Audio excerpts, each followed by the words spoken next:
Bismillahirrahmanirrahim. Assalamualaikum warahmatullahi wabarakatuh.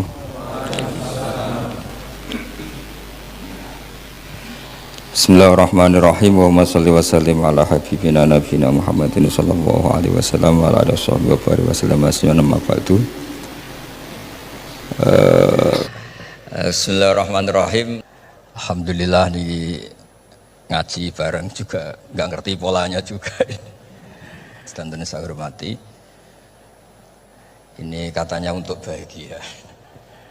Jadi saking pentingnya untuk bahagia itu sampai Allah itu kadang ngendikan hal yang nggak penting, tapi menjadi penting karena untuk bahagia. Jadi kalau Allah tanya Nabi Musa ketika ketemu dipanggil itu, wa ma tilka biyaminika ya Musa, yang kamu bawa itu apa? Padahal ketika dipanggil itu kagetnya bukan main. Mesti mau negur atau apalah. Nah, bawaan orang dipanggil atasan itu grogi, maka Allah ngendikan yang rileks. Kamu bawa apa? Gitu. Yang kamu pegang tangan kanan kamu itu apa? Masa Allah tanya sekedar gitu kan karuan. Wong kita manusia saja tahu yang dibawa Musa itu apa tong? Kok Allah malah tanya? Banyak analis, banyak mufassir, banyak ahli hakikat yang berpendapat Allah itu menghilangkan groginya Nabi Musa. Sehingga tanya yang ringan. Jadi saya mohon ini pimpinan di sini juga kalau tanya anak buah yang ringan-ringan. Wes sarapan. Oh. Jadi kalau sosokan disiplin itu bukan sunnatullah, saya jamin itu. Apalagi tanya saya, kenapa Gus terlambat? Mulai saya pulang saya. Tuhan yang Tuhan saja sebaik itu kok keras itu gitu. Jadi ini bukan gojlok supaya jadi orang yang dekat Allah gitu. Jadi ditanya, wa ma tilka biyaminika ya Musa. Kamu bawa apa ke sini? Yang di tangan kanan kamu itu apa? Nah bisa jawabnya ya lucu ya sederhana. Ini tongkat Gusti. Tak pakai menggembala kambing, tak pakai ini itu. Bisa masih bilang dan lain-lain. Kayak laporan keuangan tuh loh. Kalau susah nerangkan itu dan lain. Terakhir ditutup waliya fiha ma'aribu ukhra, dan masih ada lagi yang lain di depan Allah. Kamu lapor audit, diterima enggak laporan lain-lain? Tapi ternyata pemakhlukan itu penting. Di dalam ilmu tafsir diantaranya itu dikenal namanya tanazzulatul maula. Allah itu menurunkan martabatnya. Allah sebagai Tuhan tentu tidak pernah menghutang kita, tidak pernah merasa dikasih karena semuanya itu milik Allah. Tapi Allah untuk memotivasi orang amal itu ngendikan Allah man dzalladzi yuqridullaha qardan hasana. Siapa yang mau menghutangi saya? Allah itu tentu tidak butuh hutang kita karena kan semua milik kita itu milik Allah. Tapi supaya orang termotivasi amal, merasa superior, merasa heroik, saya mau menghutangi Allah, saya menolong Allah. Padahal Allah huwan nasir, Allah ni'mal maula wa ni'man nasir. Tapi Allah mengistilahkan dirinya intan suruwaha. Jika kalian menolong Allah. Wa hal yahtaju ilan nasri, tentu Allah tidak butuh pertolongan kita. Tapi itu tanazzulan. Allah yang Tuhan saja menurunkan derajatnya untuk komunikasi dengan manusia. Artinya kalau saya makomnya sudah fana kenal Allah, saya juga ikhlas turun derajat. Jadi itu insya Allah tidak masalah.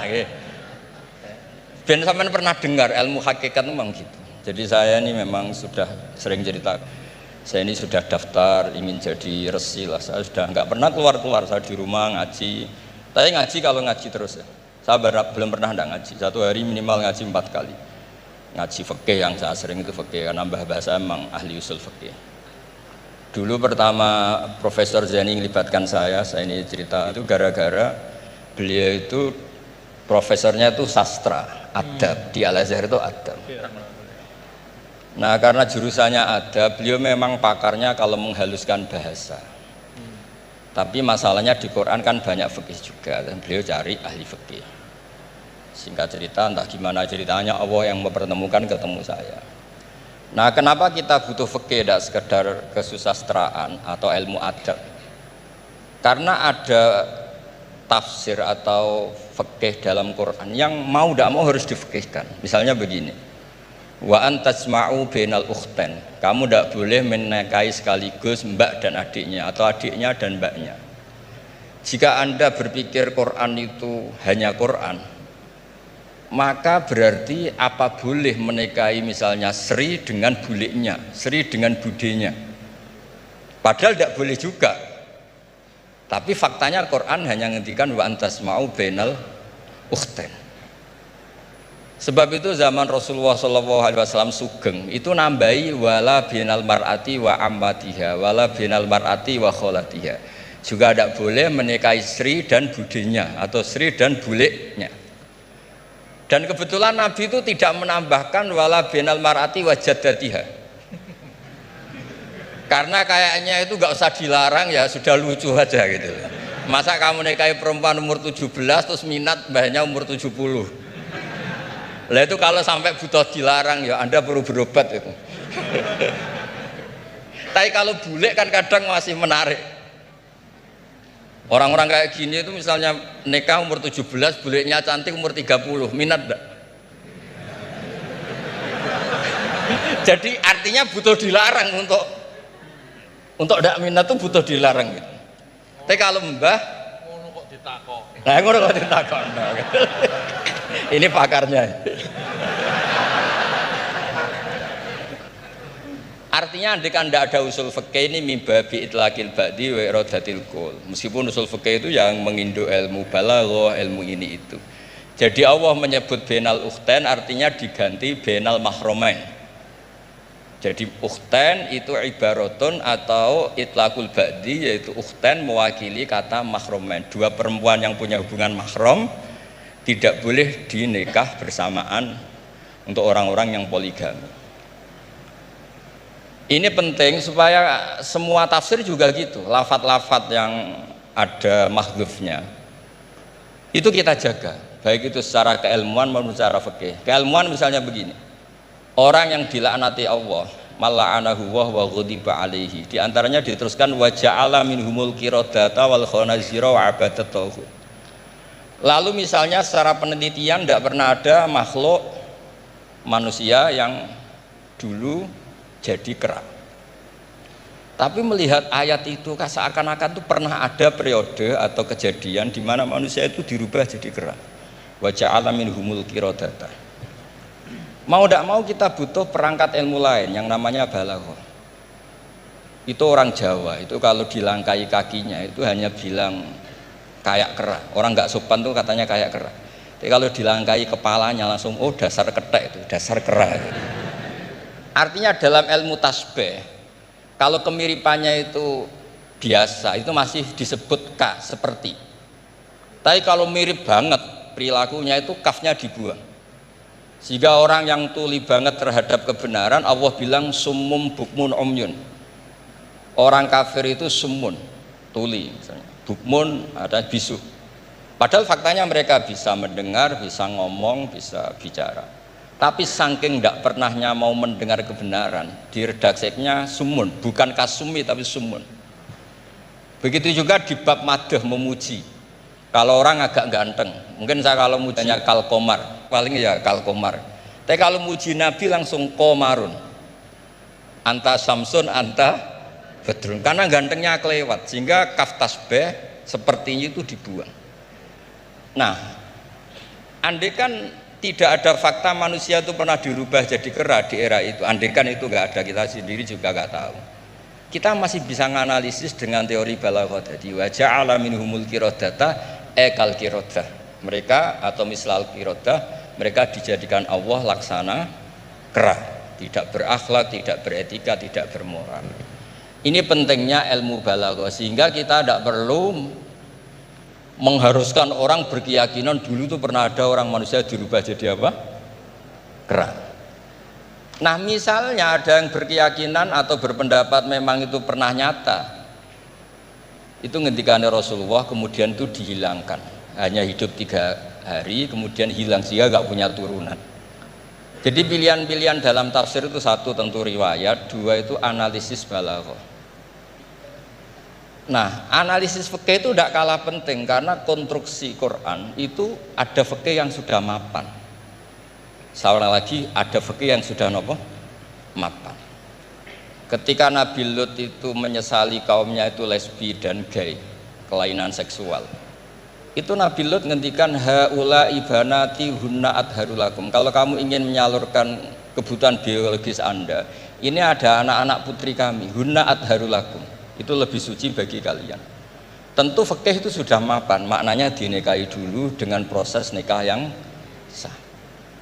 Nah, barokahnya fikih yang mapan ini Allah tidak cerita tafasilul umur, tidak cerita detail-detailnya.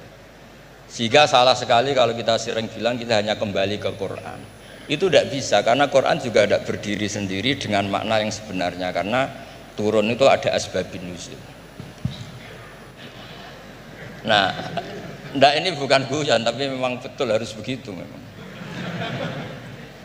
Mau ndak mau. Sumpah misalnya. Orang itu kalau ditagih hutang atau ditegur itu masih ya besok saya bayar.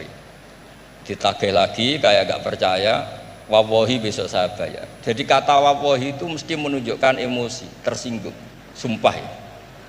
Sehingga suatu saat ada seorang khotib ini ngendikan fawarobbis sama iwal ardi innahu la haqqum mislama annakum tantikun. Demi Tuhannya langit dan bumi. Itu si Bedui, ada orang Arabi, orang desa. Langsung menyelasi Pak Khotib tadi. Pak Khotib, mangdalladzi akhdobal jalil hatta alja'ahu ilal yamin. Siapa yang bikin murka Allah sehingga Allah terpaksa sumpah. Semenjak itu jadi ilmu, kalau Allah memulai redaksi dengan sumpah, dengan qasam, pasti Allah tersinggung. Jika lafat-lafat yang dimulai wanaziati khorqa atau dimulai wasamsi wa duhaha, mesti terusannya itu Allah agak marah. Karena di mana-mana orang sumpah itu menjelaskan sama yang agak tidak percaya. Itu dzauqul arabi, itu ad-dzauqus salim. Nah, begitu seterusnya. Kemudian masalah wasfiyah ismiyah. Saya dulu sering debat sama Profesor Zaini. Kan misalnya kiai-kiai di Jawa umumnya kalau maknani min alakin itu segumpal darah. Lalu orang-orang yang nekuni embriologi itu tidak pernah ada segumpal darah. Kalau segumpal darah malah jadi kluron, macam-macam. Katanya Quran itu mesti benar ini ada segumpal darah. Kata saya segumpal darah itu bahasa Indonesia, Quran itu bahasa Arab. Tidak akan ada itu di Quran kata saya. Tapi ada yang bilang segumpal darah ya, tetap aja itu enggak Quran. Yang Qurannya min alakin, segumpal darah itu bahasa Indonesia, Quran tidak ada yang bahasa Indonesia kata saya. Nah, tapi itu bisa dianalisis pakai balaghah atau pakai teori madatul kalimah. Min alakin itu dari kata aliko ya'liku alakon, sesuatu yang menempel. Jadi kalau di proses embriologi, misalnya ada apa yang menempel dalam ilmu itu, yaitu yang jadi rahim, jadi anak. Atau pakai ilmu balaghah, min alakin tetap maknanya segumpal darah, tapi maknanya itu tangkis atau tahkir. Manusia itu sombong.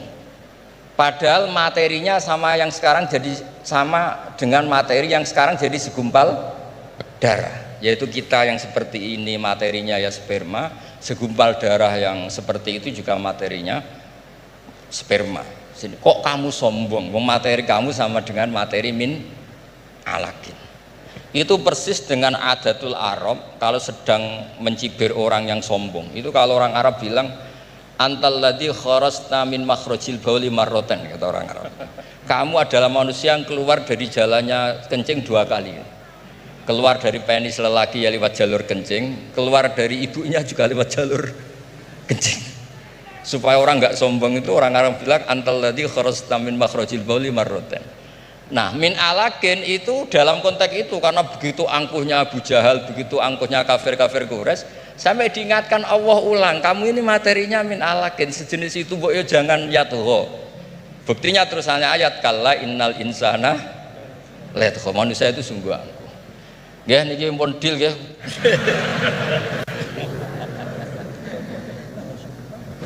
Meneruskan konstruksi ayat ya. Misalnya begini. Anda jangan langsung menyalahkan Nabi Adam. Saya ini sering kampanye untuk membela Nabi Adam.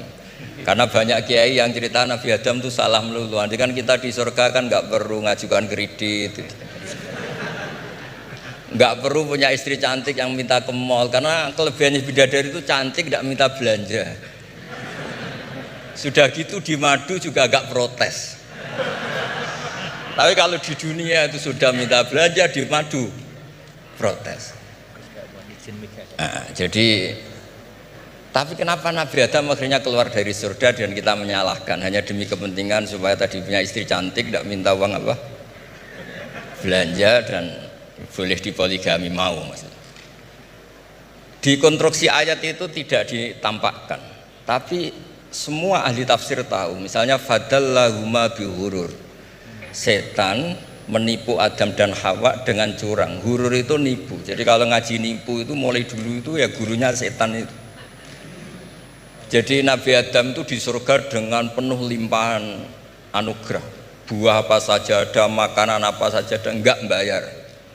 Tempat mewah lek juga enggak bayar. Kalau Anda di hotel lek sedikit aja bayarnya minta ampun. Akhirnya setan tuh pura-pura nangis terseduh-seduh. Akhirnya Nabi Adam menghampiri, kenapa kamu nangis? Saya ini iba sama kamu, kasihan. Nikmat yang begini nikmat, pada akhirnya Anda ini mati, karena Anda manusia pasti mati. Kasihan sudah senikmat ini kemudian Anda mati. Pura-pura nangis, jadi lama ya nangis, acting itu. Akhirnya Nabi Adam tanya, lalu solusinya gimana? Terus setan tinggal numpangi, hal adulluka ala syajaratil khuldi wa mulkil layabla. Kamu mau tak kasih vitamin makan pohon khuldi? Nanti kalau kamu makan itu terus abadi. Jadi terus setan Nabi Adam mulai ragu ya, tapi Allah melarang saya makan pohon khuldi itu, syajaratul khuldi itu. Kamu tidak usah cari tafsirnya, itu anggur apa ketela apa duren, itu namanya orang kurang penggawean itu gak penting. Ketika Allah tidak menjelaskan detail itu berarti detailnya itu tidak penting. Kamu sok penting nyari itu apa itu. Allah saja tidak menjelaskan, kok kamu yang manusia mau menjelaskan. Akhirnya Nabi Adam tanya, apa betul Allah itu melarang saya makan itu? Terus Allah cerita, wa qasamahuma inni lakuma laminan nasihin. Terus setan itu cerita, demi Allah saya tahu info terbaru bahwa sekarang nggak apa-apa. Jadi hukum terbaru itu. Singkat cerita Nabi Adam makan. Ketika makan, berarti setan salah karena menipu Nabi Adam, Adam salah karena makan pohon khuldi tadi. Apa yang terjadi? Allah manggil Nabi Adam. Adam, kenapa kamu makan itu? Bukankah pohon-pohon yang lain, buah-buah yang lain itu cukup? Kenapa kamu makan yang saya larang itu? Terus jawab Nabi Adam ini yang unik, yang kita harus bela Nabi Adam ila yaumil qiyamah. Wa izzatika ya Rabbi ma adzunnu anna ahadan yahlifu bika kadziban. Demi kehormatanmu ya Allah, ketika engkau disebut oleh setan, saya tidak pernah mengira ada orang berani mencatut nama engkau kemudian dia bohong. Saya misalnya sebagai murid Mbah Maimun punya teman yang sering bohong sekalipun, terus bilang Gus dipanggil Mbah Maimun, pastilah langsung ke sana karena disebut nama itu orang sudah tidak berpikir jelimet. Ketika engkau disebut ya Allah, saya tidak pernah ngira ada orang mencatat nama engkau kemudian dia bohong, sehingga Allah itu haru sama Nabi Adam. Makanya Nabi Adam itu diusir tapi disangoni. Dam, secara prosedur hukum kamu harus saya usir karena kamu melanggar. Tapi tak sangoni, lucu kan? Tak sangoni. Kamu baca ini ya. jadi unik. Makanya ayatnya fatalaqqa Adamu mir Rabbi. Bukan kreasinya Nabi Adam. Kalimat itu bukan kreasi Nabi Adam, tapi hadiah sama Allah. Ini kamu secara pelaturan tak usir, tapi tak sangoni, ini dibaca nanti. Tapi Nabi Iblis tidak disangoni. Karena memang dia penipu betul. Sudah gitu akting pura-pura nangis, pura-pura ini itu. Jadi benar-benar penipu ulung. Makanya sekarang pun kalau penipu itu memang harus sopan, harus nangis. Itu cara untuk itu. Karena sanatnya penipuan memang begitu, sanat awalnya memang begitu. Pura-pura nangis, terus pura-pura itu. Jadi itu memang cara paling efektif untuk apa? Nipu. Ada sanatnya. Nah, Lalu kenapa ada hadis mangqala la ilaha illallah dakhalal jannah? Jadi begini, saya ulang lagi konstruksi ya, konstruksi ayat fadallahuma bihurur. Kenapa mangqala la ilaha illallah dakhalal jannah? Itu unik. Kalau kita baca hadis, ada orang itu pendosa, salahnya sudah minta ampun, sama Allah dipanggil. Ini hadis musnad, riwayat musnad Ahmad dan banyak riwayat yang lain. Dipanggil, fulan kamu ke sini. Kamu lihat itu apa? Bok Gusti. Berapa? 99. Per bok itu maddul basor. Sepanjang mata melihat itu isinya dokumen kesalahan dia. Jadi nggak kayak yang di pengadilan itu hanya beberapa tumpuk. Itu sepanjang dia lihat itu kesalahannya dia. Sepanjang dia melihat. Sudah gitu jumlahnya 99. Ya dia putus asa, dia akan masuk surga. Kemudian sama Allah, sudah kamu tenang saja, diambilkan bok kecil sekali, paling sak bok jam tangan ya. Dah, innaka lan tuzlamal yaum, kamu tidak akan terdolim. Kenapa Gusti? Ini kamu punya kebaikan ini kecil sekali. Ya apa efeknya Gusti? Kan nggak ngefek kesalahan seperti itu. Kemudian bandingannya hanya kebaikan sekecil itu. Dah kamu tenang aja. Setelah ditimbang box 99 yang jumlahnya maddul basor kira-kira 3 kilo sama satu wadah jam kecil, ternyata setelah ditimbang itu menang yang 1 jam kecil karena isinya la ilaha illallah. Malaikat itu gak berani. Kamu berani ada namaku kemudian kamu abaikan. Nah ini cerita malaikat yang nimbang itu diprovokasi sama malaikat yang lain. Kamu berani gak mempertimbangkan kata Allah di situ? Oh ya tidak berani. Nah, itu disebut fala yaskulu ma'asmillahi ta'ala sayun. Dibandingkan asma Allah itu tidak ada yang bisa mengungguli. Nah, di sini terus para torekot, para apa konwiridan Allah. Tapi karena kita ini sekarang sudah tidak ngaji malah tanya, gunanya apa sih muni Allah? Lu nyebut pangerane orang gunanya. Oh ini sedang nyebut Tuhannya, kamu tanya gunanya apa? Kamu tak kasih uang aja tidak pernah tanya gunanya uang ini apa? Pas dijak wiridan tanya, gunanya apa sih? Oh dasar orang aneh. jadi logis. Lah Nabi Adam juga sama, ketika disebut asma Allah itu nggak mikir yang lain. Apa setan itu penipu apa enggak, sudah grogi yang manggil Allah langsung. Nah makanya saya mohon kenapa kita memahami mangkana akhiru kalamihi Allah la ilaha illallah dakhalal jannah, karena dengan itu malaikat gak berani macam-macam. Jadi nanti kalau anda ketemu malaikat tukang hisab, ayo silakan abaikan nama Allah. Kalau kamu berani berarti tidak malaikatnya Allah.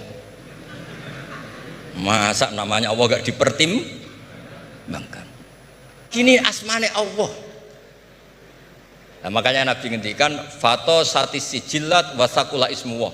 Kemudian bok kesalahan tadi jomplang kalah, kemudian yang menang hanya asmanya Allah Subhanahu wa ta'ala. Makanya terus disebut, sudah Nabi ketika tanya amal apa paling baik ya Rasulullah, gini dzikrullah fisirri wal alan gini dan kamu mati dan kamu hidup walisanu katorbun, kamu harus selalu ingat Allah ta'ala.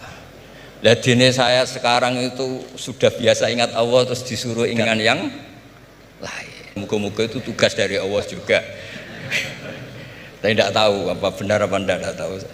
Tapi yang jelas saya tidak jenis orang yang apa ya, terus nganggep apa dunia penting betul. Tapi yo penting lah gue sanggup mati. Tapi yang jelas supaya sampean ngerti madhab saya, karena ini ngaji dan saya punya niat baik, makanya saya ungkapkan cara berpikir saya. Jadi sampean tidak usah kaget. Mungkin namanya kan mengabaikan kesalahan, cara berpikir nggak gitu. Kita punya riwayat sahihah bahwa ketika malaikat mengabaikan semua kesalahan ini karena nggak berani memperbandingkan asmane Allah dengan yang lain. Makanya disebut di akhir hadis fala yaskulu ma'asmillahi ta'ala sayun. Ketika sudah nyebut Allah harus dianggap selesai. Nggak boleh habis nyebut Allah mau mati kredit, nggak boleh. BPKB di bank ini nggak boleh. Nanti akhir hayatnya bilang BPKB bukan Allah. Nggak harus kata Allah itu mengunci. Disebut akhiru kalami. Lah kalau sampean tanya, kenapa Itu menjadi penting karena tadi malaikat tidak akan memperbandingkan Allah dengan yang lainnya. Makanya ketika ulama-ulama sufi, kalau kamu habis salah istighfar, nanti di sohifah kamu akan ditulis habis salah, salah. Terus di belakang ditulis, tapi setelah itu dia bilang astagfirullahaladzim. Nanti malaikat tinggal aja kamu teror. Kamu mempertimbangkan Allah apa yang itu? Ini tak ajarin. Kalau tepak ya kamu didengar, kalau tidak malah digebuki. Tidak tahu saya.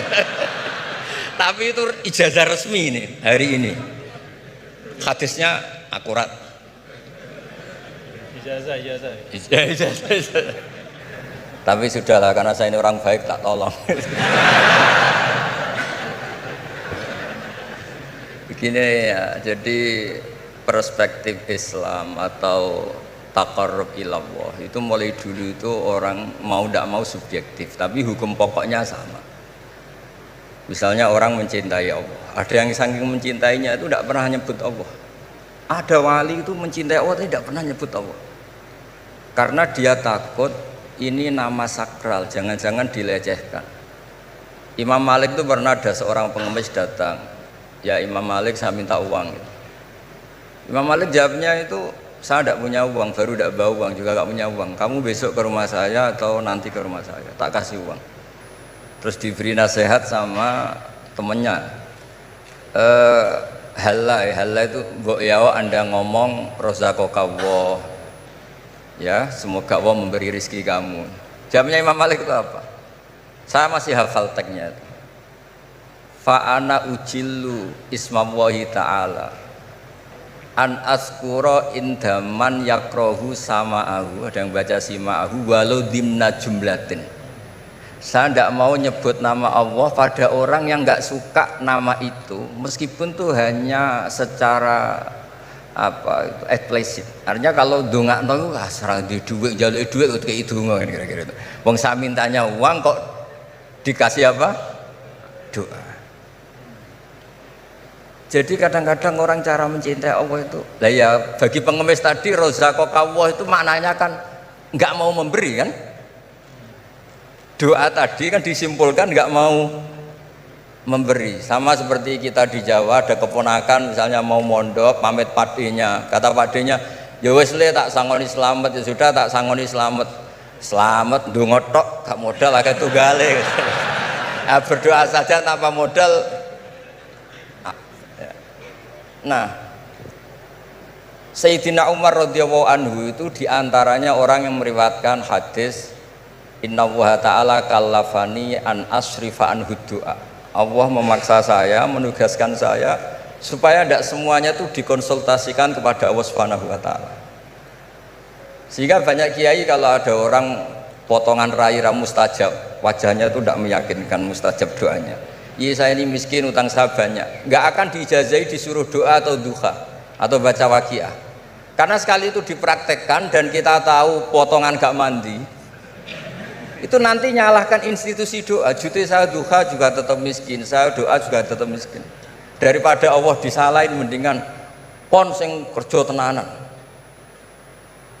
Sayyidina Umar ketika ada orang minta uang dan minta doa, kamu harus kerja yang serius. Fa innas sama ala tumtiru daban, langit tidak akan menghujankan apa?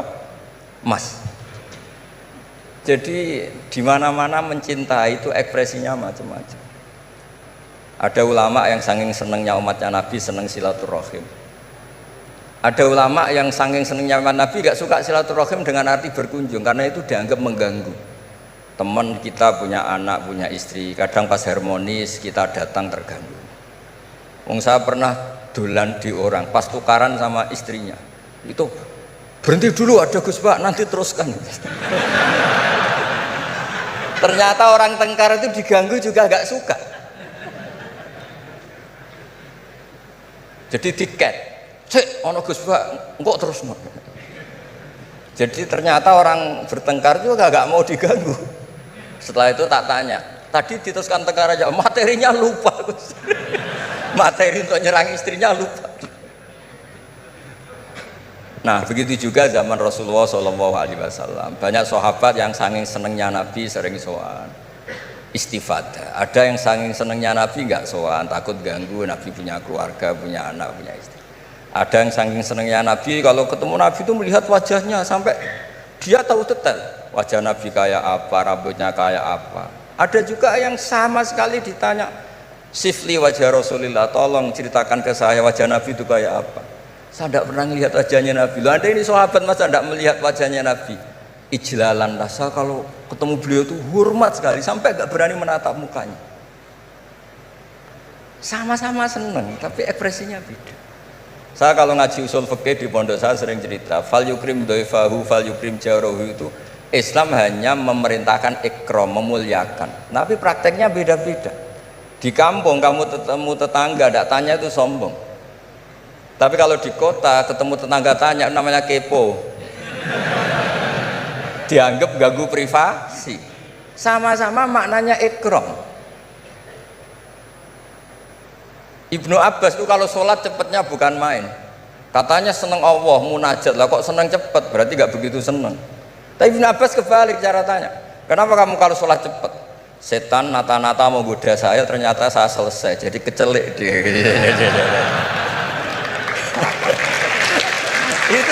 itu juga ilmu. Ya artinya cara itu tidak usah distandarkan gitu ya, monggo lah, sementing ada sanadnya. Ada apa? Ada sanadnya. Ya saya seperti datang ke sini itu mungkin bagi Anda bagus. Wah Gus Pak kersorawo alhamdulillah. Jari santriku, waduh gak ngaji menah diganggu. Jadi Anda statusnya bagi saya pengganggu. Nah itu juga yang terjadi di tafsir. Wasab'atin idza roja'tum. Ada pelanggaran tertentu di puasa itu kafarohnya itu fasyamus salasati ayyamin fil haji wasab'atin idza roja'tum. 7 ketika kamu pulang. Itu kata Abu Hanifah, 7 hari ini boleh dilakukan di kawasan Mekah asal selesai haji sudah. Tapi bagi Imam Syafi'i pulang itu harus sudah sampai rumah. Sekarang saya beri pertanyaan, ketika ini acara selesai terus dia pamit saya pulang, Gus saya tak pulang. Bagi saya dia sudah pulang meskipun masih di jalan. Tapi bagi istrinya istilah pulang kalau sudah sampai rumah. Lalu idza raja'tum itu pulang itu menurut siapa? Nanti ketika sudah pamit di bandara kita bilang sudah apa? Pulang. Tapi kata istrinya belum. Sama-sama istilahnya wasab'atin idza raja'tum. Ada kiai itu tidak pernah mikir Islam sama sekali. Sebenarnya sama Islam bukan main, tapi gak tahu mikir Islam. Tak tanya Islam agamanya pangeran Gus, mbok pikir keliru, ono sing duwe. Islam itu milik Allah, ya, mesti diurus sama Allah, tidak usah kamu pikir, Allah sendiri nanti yang ngatur Islam. Ternyata saking tawakalnya nggak mikir. Ya ada juga yang mikir Islam semangat malah keliru saking semangatnya. Ya macam-macam, sama-sama mencintai Islam. Coba kalau kamu seneng sama anak-anak, anak kamu main pakai motor atau pakai ontek, pilihannya dua. Kamu peduli, ayo kawal nanti kalau jatuh, ayo kawal sama pembantu ini nanti kalau jatuh. Itu ya bukti cinta. Ada enggak? Sembarno ae wis pinter. Anakku wis pinter, nak tiba tangi dhewe, anakku sudah pinter kan. Itu juga penghormatan pada anak.